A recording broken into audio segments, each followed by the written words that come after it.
Sebuah tabung yang volumenya 1 liter memiliki lubang yang memungkinkan udara keluar dari tabung. Mula-mula suhu udara dalam tabung 27 derajat Celcius.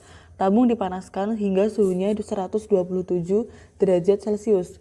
Berapakah perbandingan antara massa gas yang keluar dari tabung dan massa awalnya?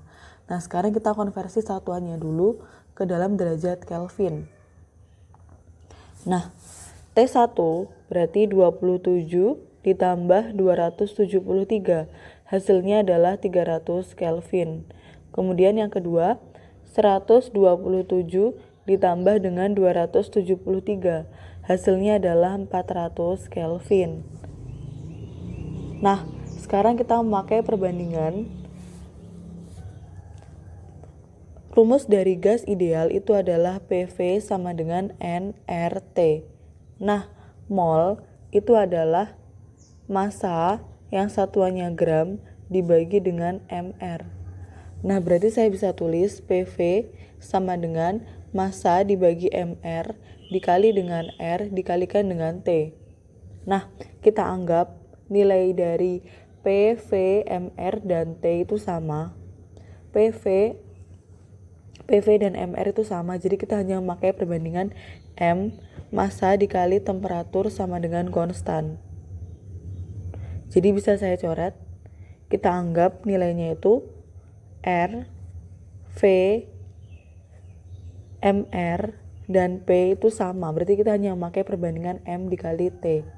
M1 dikali T1 sama dengan M2 dikali dengan T2. Nah, saya bisa masukkan M1, T1-nya adalah 300 Kelvin sama dengan M2, T2-nya adalah 400 Kelvin.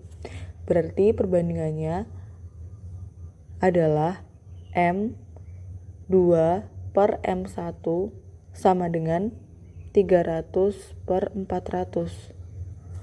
Nah, berarti M2 sama dengan 3 per 4 kali M1.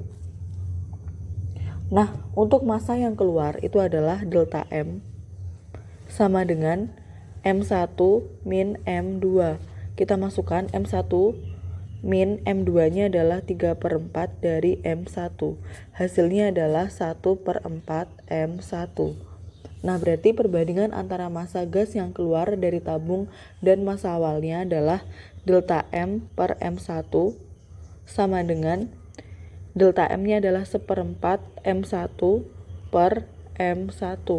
M1-nya bisa kita coret. Hasilnya adalah 1 per 4 atau 1/4. Dari langkah-langkah pengerjaan di atas diperoleh kesimpulan bahwa perbandingan antara massa gas yang keluar dari tabung dan massa awalnya adalah sebesar 1/4.